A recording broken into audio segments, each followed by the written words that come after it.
Yes sir. ठीक है। आज हम चर्चा करेंगे, हमारे पास जो है वो रहेगा, क्योंकि दो चैप्टर, जैसा कि मैंने पिछली बार भी आप लोगों को बताया था कि फोर्सेस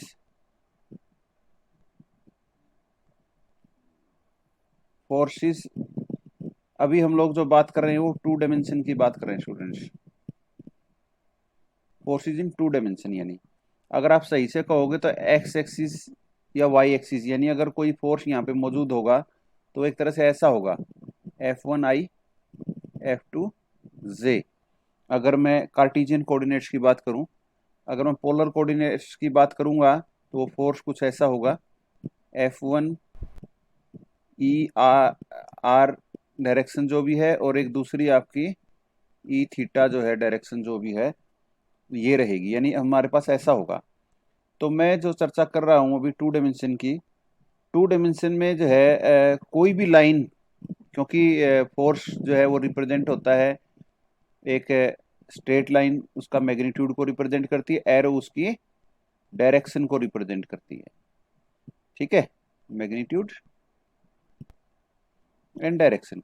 याद रखिए students, you have to think very simple and but it is very difficult to think simple, क्योंकि ये कुछ नहीं, एक रिप्रेजेंटेशन ही है और इन्हीं चीजों पे हम चर्चा करेंगे। अब अगर हम टू डायमेंशन में हैं, चाहे जैसे मान लें कि ये फोर्स हुआ, ये फोर्स हुआ, अगर ये है इनकी लाइन ऑफ एक्शन, यानी ये जो इसकी जो स्ट्रेट लाइन एक तरह से है, ना बने तो कोई बात नहीं, ये इसकी है, तो ये जो है जाके इस पॉइंट पे जो इन्होंने कट किया, तो ये जो है क्या होंगे, इंटरसेक्ट करेंगे, और मैं इस पॉइंट पे इनको काम करते हुए मान सकता हूँ विद द सेम मैग्नीट्यूड। हालांकि अगर मैग्नीट्यूड की बात करूँ तो लेंथ, ये लेंथ जो इसके मैं अभी जो है ना इसको नहीं रिप्रेजेंट कर रही, यहाँ तक लगभग जो है ये फोर्स रह जाएगा आपका। तो अब जरा देखिए, तो एक क्या है, या अगर पैरेलल है फोर्स, ये जिसमें लाइक और अनलाइक की कल चर्चा भी करी थी हमने, ये है तो इनकी लाइन ऑफ जो एक्शन है ना, वो पीछे बढ़ाओगे इस तरह से, इसको भी पीछे बढ़ाओगे तो कभी नहीं काटेंगे। तो so there is two chapters. First जो है आपका क्या है, वो ये एक तरह से ये है आपका, क्या बोलते हैं इसमें, जिसमें forces are acting at a point. Forces जो है क्या कर रहे हैं, एट ए पॉइंट पे काम कर रहे हैं। Forces are acting at a point. ठीक है, एक पॉइंट पे काम कर रहे हैं, जबकि यानी कि पहला कर चर्चा रहेगी, हम सिर्फ दो फोर्स की बात करेंगे। तो दो फोर्स हैं, they are acting at a point, मान ले इस पॉइंट पे है। अब हम चर्चा करेंगे इसमें पहला काम रहेगा resultant of two forces, resultant of two forces. हालांकि हम लोग जो है एक से ज्यादा फोर्स का रिजल्टेंट भी निकाल सकते हैं, इसमें कोई दिक्कत वाली बात नहीं है इसमें। देखिए, forces are acting at a point में क्या है,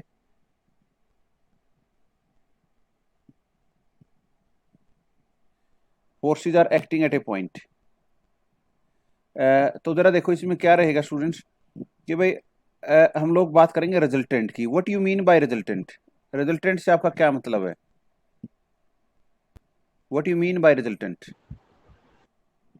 जब सर तीन या चार वेक्टर है वे अपना इफेक्ट प्रोड्यूस कर रहे हैं तो एक ऐसा वेक्टर होगा जो अकेला उनके जितना इफेक्ट प्रोड्यूस करेगा। Good good good. Anyone else. Yes, बिल्कुल, यानी कहने का मतलब इन्होंने बिल्कुल सही कहा, इससे ज्यादा एक्सप्लेन करने की कोई जरूरत नहीं है, कि भाई या तो वो फोर्स ले, आखिरी एक रिजल्ट ले लो, या फिर उन दो या तीन या चार फोर्सेस को ले लो। ठीक है ना, if it produces the same effect means the outcome is same, then that force will be called as a resultant of those forces. Firstly आज हम लोग जो है चर्चा करेंगे इसमें parallelogram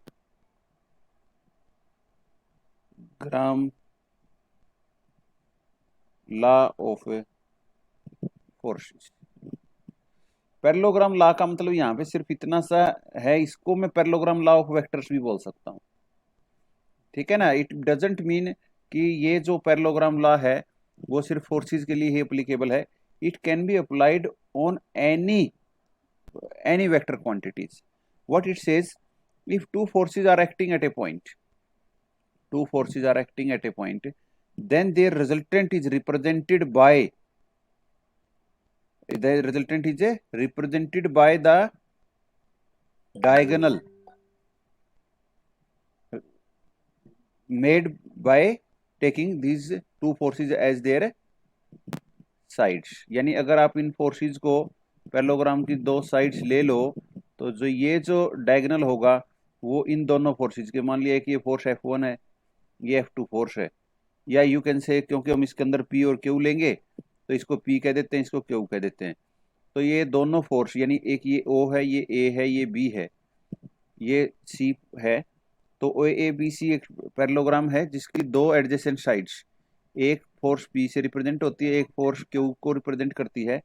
then the diagonal of this parallelogram will be equivalent to the resultant of these two forces OA and OB।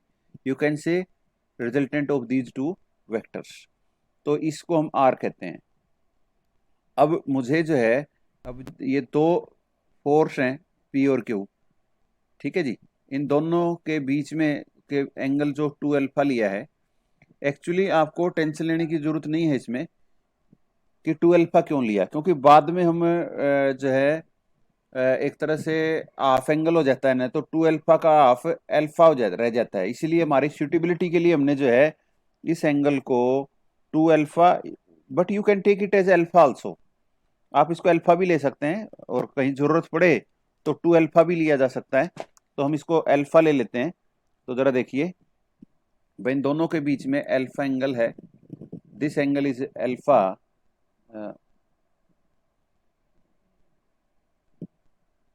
तो this angle is alpha angle है। तो अब जरा देखो, अब हम लोग जो हैं इसी में आगे बढ़ रहे हैं। देखिए, तो हमने इन दोनों का रिजल्टेंट निकालना है। तो we are very interested in R. If you have to find a force, ये कैन से एक वेक्टर क्वांटिटी, दो चीजें निकालनी होंगी इसकी, एक इसका मैग्नीट्यूड और दूसरी इसकी डायरेक्शन, ठीक है ना। तो अब हम लोग जो है पहले मैग्नीट्यूड की चर्चा कर लेते हैं, और क्योंकि हम राइट एंगल के बारे में जानते हैं तो इसलिए हम लोग जो, जैसे ये साइज का Q का है, ये Q है, ये P है, ये P है, तो मैं एक बार से यहां से यूं परपेंडिकुलर डाल देता हूं इसका यूं, ठीक है। इसको आगे बढ़ाता हूं, ये A, ये D बन गया मान लेते हैं, and this angle is alpha, then this angle will also be alpha, and this is Q। So this triangle, this is the triangle OCD is a right angle triangle, ठीक है। ये OCD जो है वो एक राइट एंगल ट्रायंगल है। अब मुझे इस राइट एंगल ट्रायंगल में पाइथागोरस थ्योरम में लगाना चाहता हूं, so that this R square is equal to what, is equal to R square, you can say OC square is equal to OD square plus CD square, ठीक है। I know in case of OD, I know OA that is P, OD is equal to किसके बराबर है, OA plus AD plus CD square. अब अगर मैं सिर्फ इस ट्रायंगल को देखूं, ये वाली ट्रायंगल जो है मेरी, कौन सी वाली, ये वाली, जो कि एक राइट एंगल ट्रायंगल है, तो इसमें जो है क्या होगा, इसमें ये this AD is equal to AD, you can say AD upon AC, because I know the value of AC। क्यों, क्योंकि ये Q है, and this is equal to base upon hypotenuse, that will be cos of the angle, that is cos alpha। so AD is equal to AC, that is a Q, so Q cos alpha। similarly I know CD, and CD can be, I simply take it as a Q is equal to sin alpha। I don't take simply, it is, देखिए तो so this is equal to OA that is P plus आपका क्या है, ये P plus Q cos alpha whole square plus CD, that is Q sin alpha whole square. So this is equal to,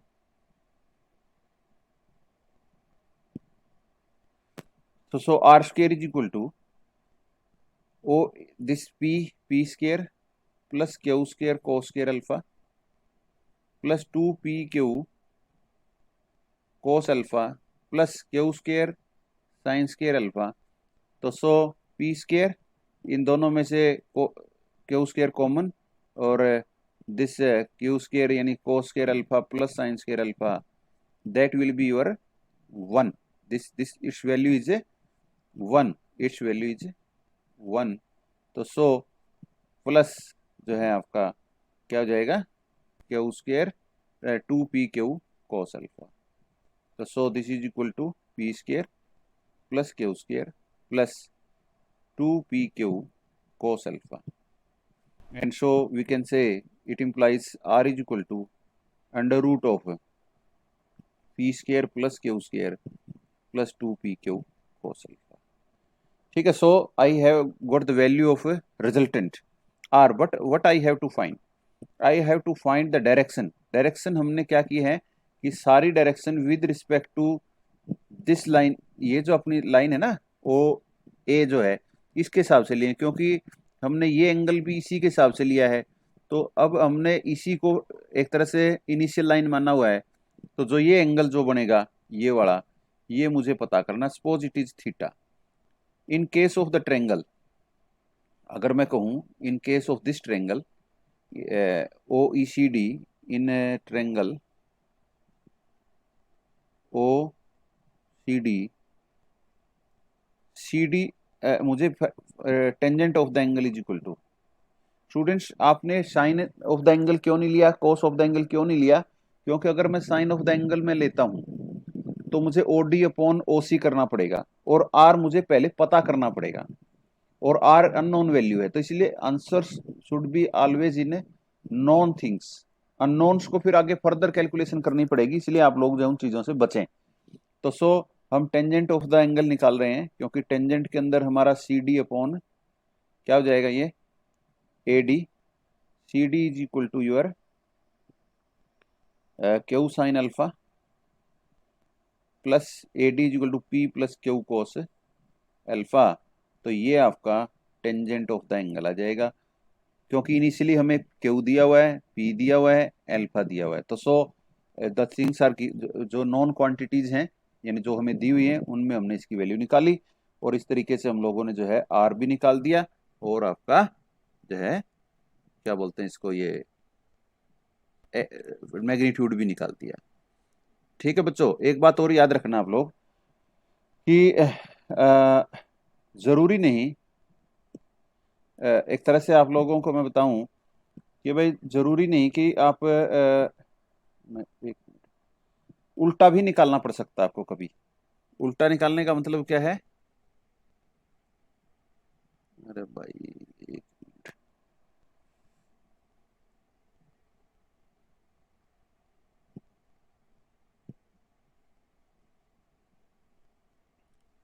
just a minute. हम लोग जो है इस पे चर्चा कर ही रहे थे. एक बार मैं पेज का कुछ हिस्सा मैंने खाली किया है, तो जरा देखो. ये चीज हमने जो है अभी अभी की है, तो इसको आप अपनी उसमें देखना चाहें तो ये इस वाले चैप्टर में किया हुआ है. देखो ये सारी चीज आप जो अगर पढ़ेंगे तो ये सारी चीजें आपको सीधी सीधी सी समझ में आ जाएंगी. जो मैंने सारा काम किया है वो अलग नहीं है, इसी में से आया हुआ है. उल्टा भी हो सकता है. अब इसको आर को तो हम बोलेंगे रिजल्टेंट, आर को तो हम बोलेंगे रिजल्टेंट. रिजल्टेंट. ठीक है ना. Are is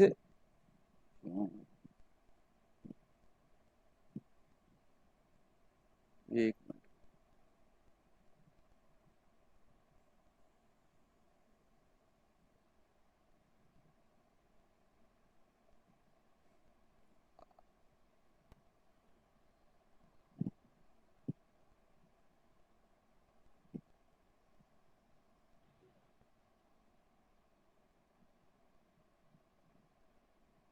are is resultant. अगर हम कहें भाई ऐसा भी तो हो सकता है ना, उल्टा भी हो जाए भाई, इन दोनों का रिजल्टेंट तो मान लिया जैसे ये आ गया, इससे ये रिजल्टेंट आ गया आर। अगर हमें वापिस देना हो, वापिस पता करना हो कि ये किन दो से बना हुआ है, तो so R is resultant and this P and Q will be called as a components. क्या कहलाएंगे ये? कंपोनेंट्स कहलाएंगे। ऐसा भी हो सकता है कि आपको आर पता हो, यानी when you know R it means you know magnitude and direction of R. ठीक है, जब भी आप किसी कोई ये कहे ना कि मुझे फोर्स का पता है। और एक बात और याद रखना स्टूडेंट्स कि हम लोग जब भी ये काम करते हैं ना, जो भी मान लिया जैसे अपने ये सारा काम किया, तो हम जनरल फोर्सेस के लिए काम करते हैं। ये नहीं हो कि आर आपने कह दिया 16 न्यूटन का एक फोर्स है तो आप उसके लिए काम कर रहे हैं, नहीं। अगर आप वो तो फिर एक पर्टिकुलर हो जाएगा, और एक तरह के मैग्नीट्यूड और डायरेक्शन के इनफाइनाइट नंबर ऑफ फोर्सेज हैं, तो इसलिए जो काम होते हैं वो जनरलाइज वे से हम लोग करते हैं। चलो खैर ज्यादा उधर नहीं जाऊंगा मैं। तो दो एक्सरसाइज मेरे पास हैं, पहली है फोर्सेज दिए हुए हैं, रिजल्टेंट निकालना है, और दूसरी है रिजल्टेंट दिया हुआ है, फोर्सेज निकालने हैं। तो फोर्सेज निकालोगे तो the forces will be called as component that will be do you will do in the next exercise. तो इसमें पी और क्यू दो फोर्स हैं, उनका रिजल्टेंट आर है, that R is equal to P square plus Q square plus sine square S 2p Q cos alpha का under root. Resultant है tangent theta, यानी इनकी डायरेक्शन है p sine alpha upon q plus cos alpha. याद रखिए, अब अगर दोनों फोर्स के बीच में एंगल 90 डिग्री है, तो अभी अभी अपना क्या बना था, आर इज इक्वल टू था P square plus Q square plus 2p Q cos alpha था ना। If this angle is 90 degree, तो यानी पाई बाय टू, इनके पाई बाय टू कितना है भाई, ये पाई बाय टू, पाई क्या होता है? 180 डिग्री से। नहीं, equivalent pi radian is equivalent to 180 degree, not pi. Pi actually है क्या? पाई ये कांस्टेंट वैल्यू सर वैसे। हाँ कांस्टेंट तो है। कैसा नंबर है, रेशनल इरेशनल? इरेशनल। आप तो याद रखिए students, pi is an irrational number. इसके अलावा पाई के बारे में कुछ टेंशन लेने की जरूरत नहीं है। हाँ, क्योंकि हम बार बार एंगल की फॉर्म में इसको इस्तेमाल करते हैं तो हमारे दिमाग में 180 डिग्री रहता है, but pi radian is equivalent to, pi 180 के इक्विवेलेंट नहीं है, pi radian angle is equivalent to 180 degree angle. ठीक है ना? तो चलो खैर, जब ये 90 हो जाएगा तो कोस अल्फा 0 हो जाएगा और ये सारी क्वांटिटी बन जाएगी 0। तो so your P square plus Q square का अंडर रूट आ जाएगा। उसी तरह से आपका जो डायरेक्शन है यहाँ पे, ये 90 डिग्री बन जाएगा, 90 डिग्री यू कैन से पाई बाय टू बन जाएगा। तो साइन 90 1 हो जाएगा, कोस 90 0 हो जाएगा, तो ये पी बाय क्यू आ जाएगा, या क्यू बाय, सॉरी उल्टा है ये, यानी क्यू बाय पी आ जाएगा। ठीक है ना? आपका tangent theta is equal to क्या है, Q sine alpha upon P plus Q cos alpha, ये था। ठीक है, तो ये आप लोग जो है इसमें निकाल। ओके, तो ये चीजें आई। तो कोई और एंगल है, मान लिया 180 डिग्री है या कुछ और है, वो चीजें आप लोग जो है उसी हिसाब से, जैसे मान लिया आप चाहते हैं कि इसकी मैक्सिमम वैल्यू हो। अब मैक्सिमम वैल्यू का मतलब क्या है, याद रखिए स्टूडेंट्स, जैसे आपके पास दो फोर्स हैं, दो फोर्स के मैग्नीट्यूड हैं, उनकी डायरेक्शन है वो फिक्स रहेंगी, वो नहीं चेंज हो सकती। But in which direction they act, जैसे मान लो दो लोगों से आपने कोई गाड़ी या कोई चीज खिंचवानी है या धक्का लगवाना है, तो वो जितना जोर है उनमें वो तो उतना ही लगा सकते हैं। बस आप सिर्फ इतना कर सकते हो कि उन दोनों के बीच में जो एंगल है ना उसको चेंज कर सकते हो। तो so what we can change alpha only, so that the angle between these two forces may be set according to our need, means if you want to maximize it then these two, भाई ये maximum होना चाहिए। Maximum कितना होता है, ये 1 cos alpha.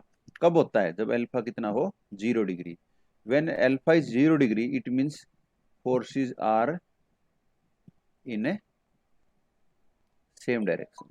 Okay, maximize करना है, मैक्सिमम वैल्यू क्या होगी, ये 1 हो जाएगा, ये हो जाएगा P square plus Q square plus 2p Q और p प्लस क्यू का होल स्क्वायर अंडर रूट करोगे तो p प्लस क्यू आ जाएगा, उसी तरह से ये p माइनस क्यू आ जाएगा। आई होप आप लोग कर सकते हैं इसको। Let's come to some examples.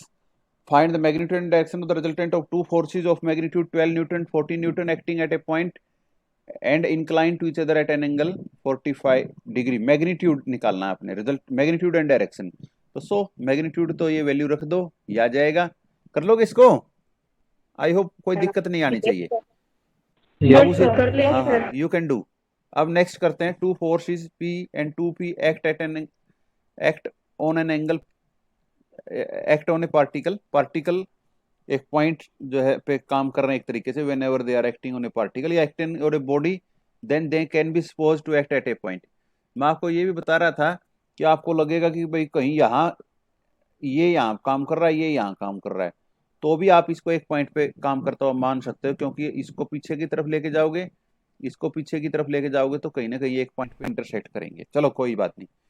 अब देखो क्या कहता है, two forces P and 2P act on a particle, दो हैं, उनके मैग्नीट्यूड दिए हुए हैं। If the first be doubled, पहले वाला डबल कर दिया जाए, and second be increased by 10 kg weight, यानी the direction of their resultant is unaltered, find the value of P। भाई वैसे तो उनकी डायरेक्शन आनी थी ये, tangent theta is equal to Q की जगह है 2P। मान लेते हैं इन दोनों के बीच में अल्फा एंगल है P और 2P में, तो डायरेक्शन आ जाएगी क्यू साइन अल्फा, यानी 2P साइन अल्फा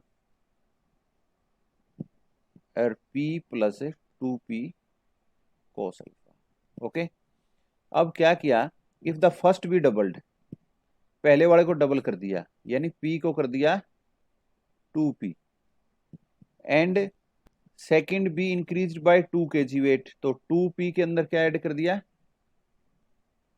क्यू को कर दिया 2P plus 10 cos alpha by P बन गया 2P, और ये बन गया 2P प्लस 10 कोस अल्फा, यहाँ पे आ जाएगा, ये साइन अल्फा रहेगा, ये 2P, एक मिनट, ये हो जाएगा 2P प्लस 10 साइन अल्फा। अब भी जो एंगल उनके बीच में थीटा ही रहेगा, क्योंकि क्या कहता है, the direction of the resultant is unaltered, तो यानी दोनों चीजें सेम है, सेम है तो इक्वल कर देंगे। इक्वल करने से जो सॉल्यूशन आएगा, P की वैल्यू आ जाएगी 5 kg वेट। नेक्स्ट देखिए क्या कहता है, दो फोर्स हैं, पता नहीं कौन है वो, उनकी देखो दो फोर्स है ना, कोई भी हो, उनकी मैक्सिमम जो वैल्यू आएगी ना, मान लिया वो दो फोर्स F1 F2 हैं। F1 F2 इसलिए लिए क्योंकि पहले तो P और Q लिए थे, P और Q लिए थे, तो लेकिन इसने उनको रिजल्टेंट के बराबर मान लिया, तो मैक्सिमम है P, उनकी वैल्यू मिनिमम है Q। तो दो फोर्स अगर F1 F2 हैं तो उनका मैक्सिमम आएगा F1 प्लस F2, मिनिमम आएगा F1 माइनस F2। तो ये है P, ये है Q। क्या कहता है, the greatest and least value of two forces are of magnitude P and Q respectively, show that when they act an angle theta their resultant is of magnitude. भाई उनके बीच में जब एंगल थीटा होगा तो उनका रिजल्टेंट का magnitude ये होगा। तो यानी फोर्स है ये और ये जो भी है, ये F1 F2, जिस टाइम इनके बीच में एंगल थीटा होगा तो उनका रिजल्टेंट ये होना चाहिए। और है क्या, अगर वो मैक्सिमम तो P पॉसिबल है उनका, मिनिमम कितना है Q। तो अब हमें करना क्या है, थीटा दिया हुआ स्टूडेंट्स, तो यानी हमारे पास ये हो जाएगा F1 रिजल्टेंट निकालना था, F1 का स्क्वायर F2 का square 2F1 F2 cos of the angle, वो थीटा है। अब मुझे F1 F2 की वैल्यू नहीं पता है, और आंसर में भी ये है नहीं, आंसर में थीटा मौजूद है, मौजूद होने का मतलब this is a non quantity, ये क्या है कि नॉन क्वांटिटी है। तो अब जरा देखो, इन दोनों इक्वेशंस को सोल्व कर लो, दोनों को ऐड कर दोगे तो 2F1 इज इक्वल टू क्या हो जाएगा, P प्लस क्यू। तो F1 की वैल्यू कितनी हो जाएगी, P plus Q by 2। F2 की वैल्यू इसी तरह से दोनों को सब्ट्रैक्ट कर दोगे, वो आ जाएगी P माइनस क्यू बाय 2। तो so put P plus Q by 2 here and P minus Q by 2 here and solve it, you will get the desired result. Have you got the things? अब ये देखिए भाई, yes sir. Good good. Resultant of two forces. अब मैं जो है इस चीज को, ये जो तीनों एग्जांपल है ना, इनको कल समझाना चाहूंगा अगलों को, अगर आप लोगों को कोई दिक्कत आती है तो। मोटा मोटा मैंने इसका बता दिया है एक्सरसाइज का, ठीक है। I hope tomorrow you will come with problems. किसकी कितने क्वेश्चन? 7 तक आप लोग जो है ये करोगे, 8वां है आपके पास। Otherwise I will take these problems tomorrow. 9th तक आप एक बार पढ़ेंगे इनको, ठीक है। I hope you will do it.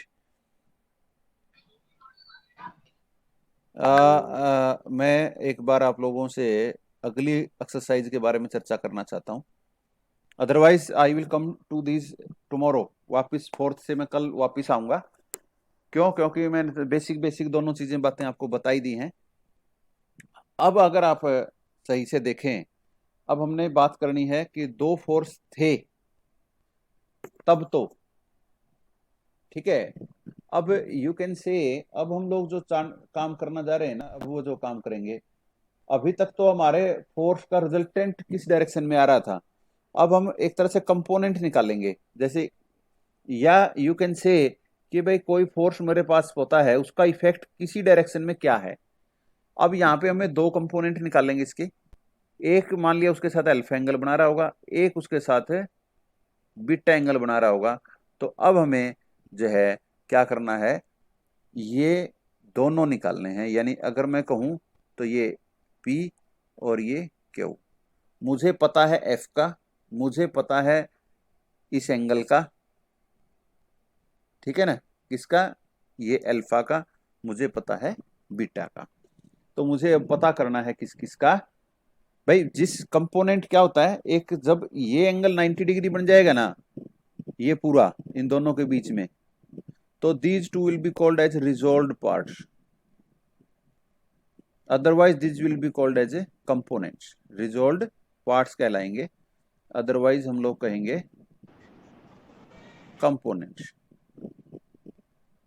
भाई इसका कंपोनेंट इस डायरेक्शन में, when I say component, you can say we say component, it means कि भाई हमने उस फोर्स का इस डायरेक्शन में इफेक्ट निकालना है, ठीक है। तो अब आपके पास क्या है, एक फोर्स मौजूद है, 2 डायरेक्शन मौजूद है, अल्फा एंड बीटा। अब मुझे ये इसके एक पैरेललोग्राम कंप्लीट करूंगा मैं। भाई मेरे पास ये मौजूद है, अल्फा है, तो मैं एक इस तरह से ले जाके यूं एक लाइन और एक लाइन इस डायरेक्शन में निकाल दूंगा। निकाल दी।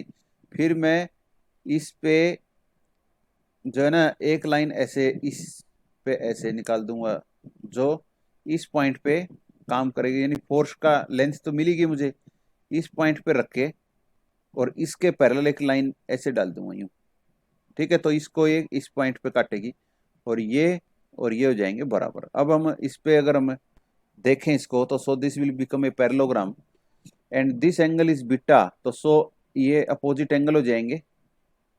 और ये एक क्या होगी, ट्रायंगल होगी हमारे पास, ये जिसका ये P होगा, ये Q होगा, ये एंगल बीटा होगा, ये अल्फा होगा, और ये एंगल रहेगा, क्योंकि तीनों का सम कितना होता है, पाई रेडियन। तो एक एंगल अल्फा है, एक बीटा है, घट के जो आखिरी तीसरे वाला बच जाएगा। तो हमारे पास एक ट्रायंगल आ गई है जिसकी 3 साइड हैं FPQ, और तीनों एंगल हैं अल्फा बीटा दिस। तो हम इसके ऊपर साइन का फार्मूला लगा सकते हैं। साइन क्या कहता है, साइन ला क्या कहता है, मान लीजिए 3 साइड है P, ये एंगल अल्फा, Q सॉरी ये बीटा के सामने वाली साइड Q, ये गामा के सामने वाली R। तो sides, the magnitude of the forces is proportional to the sine of the angle between other two. तो सो अगर हम इस पे लगाएं, तो ये फोर्स हमारा जो भी है P है, ये हुआ P क्या है, sine of the angle between other two, यहाँ पे है ये बीटा, तो ये हो जाएगा sine beta. Q upon sine of the other angle, यानी Q है ये हो गया sine alpha, is equal to R upon sine of angle between the two, ये है R आपका इधर। तो यानी ये जो ट्रायंगल बनी थी आपकी, ये R था, ये पाई माइनस अल्फा प्लस बीटा था, ये आपका बीटा एंगल है, अल्फा एंगल है, ये बीटा एंगल है, ये पी है, ये क्यू है। सो ये आपकी जो है चीज़ें इसमें बन जाएगी, यानी कि आपका क्या बन जाएगा ये एक तरीके से मैं कहूँ तो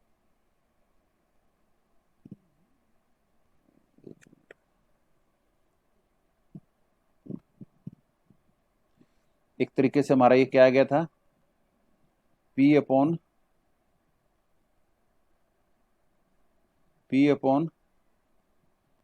sign beta, Q upon sine alpha, R upon sine of pi minus alpha plus beta, and you can say p is equal to r sin beta upon this can be taken as sin pi minus theta is sin theta, and q will be equal to your r sin alpha by sin of alpha plus beta। अब ध्यान रखिए students, अगर मैं वापस जाऊं इसकी तरफ, जो अपना ये था आपका, एक ये था इसमें, और ये जो एंगल अगर मैं चर्चा करता हूँ, ये जो एंगल था, ये जो अगर इस ट्रायंगल की चर्चा करें हम तो ऐसे था, ये ट्रायंगल ऐसे थी, ऐसे थी ये ट्रायंगल,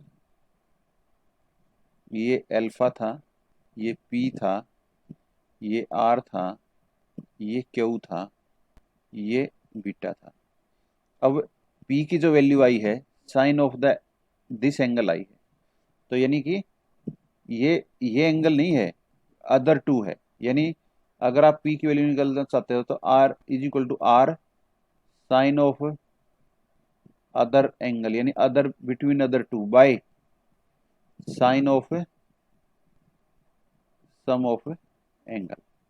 ये कंपोनेंट निकालने का तरीका, इसीलिए इसी तरह से क्यू की वैल्यू में भी ऐसा ही हुआ है। अल्फा जो है वो ये नहीं है, यानी कि क्यू वाला एंगल नहीं है, इसके सामने वाला एंगल है, सामने वाला बिटवीन, यानी sine of the angle between other two. अगर आपको कभी भी जो है एंगल अगर निकालना पड़े या ये कंपोनेंट अगर निकालना हो तो इस तरीके से आप इसको निकाल सकते हैं। तो याद रखने का तरीका है ये। अगर मैं आपको जैसे कह रहा था, तो so this will be called as a component in case resolved part,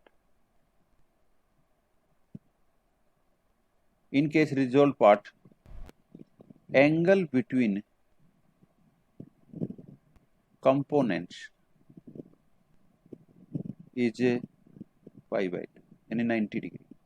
so this sum will be 90 degree, so this will be equal to f into sin, जैसे आपने एक sign beta by sine this, ये तो हो गया था आपका p, और एक आया था क्यू, क्यू की वैल्यू आई थी एफ साइन, एफ या आर कह लो इसको, sine alpha by sine P plus Q, क्या था वो 1 था, तो ये 1 हो गया, Q is equal to F sine alpha और P is equal to F sine beta.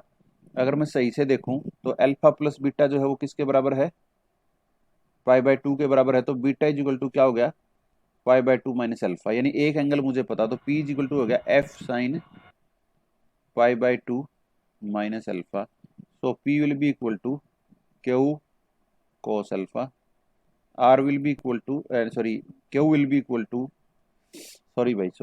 f cos alpha, q will be equal to f sin alpha। आप लोग करते रहते ना बीच में भाई, जो है एक्चुअल में तो क्या होता है, sine of the other angle होता है, ठीक है, और जब भी कंपोनेंट निकालना हो तो या फिर आप कर लो कोस ऑफ द खुद का एंगल, और इसको भी आप ऐसे कह सकते हो F cos of pi by 2 minus alpha, you can से दिस।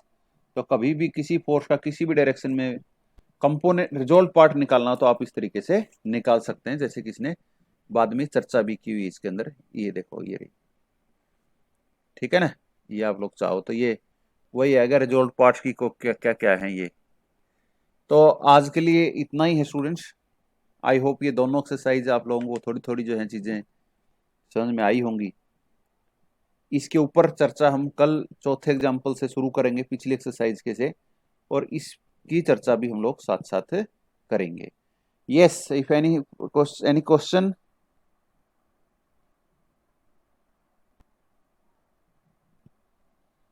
हाँ भाई बच्चों, किसी का कोई क्वेश्चन है?